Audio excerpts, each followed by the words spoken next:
Selamat siang Mbak, saya Mauli Oktaviana, petugas teknis kefarmasian yang sedang bertugas pada siang hari ini. Ada yang bisa saya bantu Mbak? Ya Mbak, saya mau membeli obat.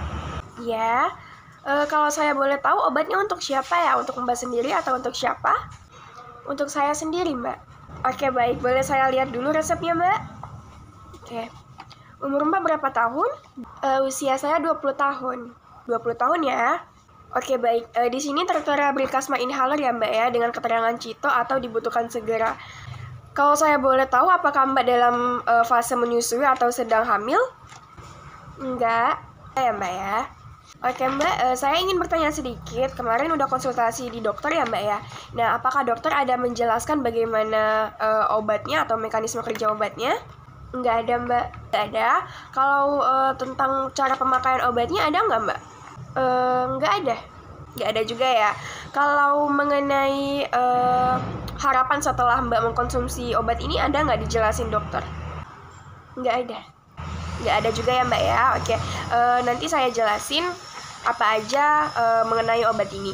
Nah, Brikasma inhaler ini Mbak tentunya memiliki indikasi, kontraindikasi, dan juga efek samping, serta cara pakainya juga ya Mbak ya. Nah, kalau misalnya untuk indikasi itu dia diindikasikan untuk pasien yang menderita asma bronkial ataupun yang sesak nafas, kemudian bronkitis kronik atau emfisema. Kemudian kalau misalnya untuk kontraindikasinya, tentunya obat ini nggak boleh digunakan pada pasien yang hipersensitif terhadap bahan obat yang ada pada inhalernya, yang ada pada Brikasma inhaler.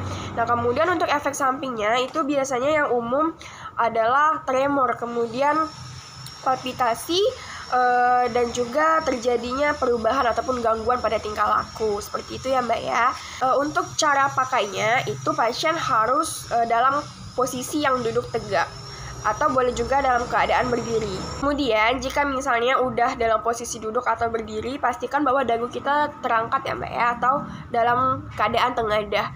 Kemudian dibuka penutup inhaler, kemudian digoncang sebanyak 3-5 kali. Setelah digoncang, kemudian kita mencoba untuk tarik nafas dari hidung dan dihembuskan melalui mulut. Untuk respirasi pernafasannya, kalau bisa secara perlahan saja ya Mbak ya. Nah, kalau misalnya udah, pastikan bahwa posisi kita masih dalam keadaan tegak. Setelah itu masukkan inhaler ke dalam mulut, lalu rapatkan bibirnya. Setelah dimasukkan, kemudian tekan tombol ataupun kanister yang ada pada inhaler tersebut, dan hirup sedalam mungkin secara serentak ataupun secara bersamaan dengan nafas seperti biasa selama 3-5 detik. Kemudian kalau misalnya sudah, barulah kita lepaskan inhaler dari mulut kita. Seperti itu ya Mbak ya. Sampai sini apakah Mbak udah paham dengan penjelasan saya? Sudah? Sudah ya Mbak ya. Kalau begitu, apakah boleh saya meminta ulang penjelasan yang telah saya jelaskan tadi Mbak? Boleh. Jadi kalau untuk indikasinya itu diindikasikan kepada pasien yang mengalami asma bronkial. Kemudian untuk kontraindikasinya nggak boleh digunakan pada pasien yang hipersensitif terhadap obat yang ada pada inhalernya ya Mbak ya.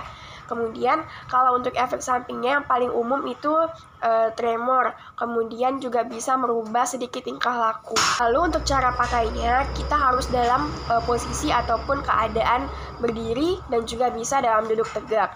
Kemudian setelah itu kita buka penutup inhalernya, kemudian diguncang sebanyak 3-5 kali.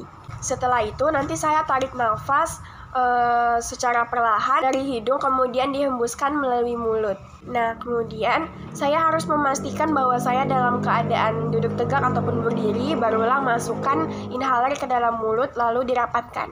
Kalau misalnya sudah, saya tekan kanister ataupun tombol yang ada pada inhalernya, kemudian saya sedot ataupun saya hirup sedalam mungkin secara bersamaan atau serentak. Kemudian setelah itu saya nafas seperti biasa sekitar 3-5 detik. Nah, kalau misalnya udah, barulah saya lepaskan inhaler dari mulut saya. Oke baik, saya rasa Mbak udah mengerti mengenai tentang obat ini. Entah itu indikasinya, kontraindikasi, ataupun bahkan efek samping dan juga cara penggunaannya. Kalau begitu, saya ambil dulu obatnya ya Mbak ya. Ya Mbak. Nah, ini Mbak obatnya, Brikasma inhaler, boleh langsung diberi di kasir ya Mbak ya. Semoga cepat sembuh. Terima kasih. Baik Mbak, terima kasih.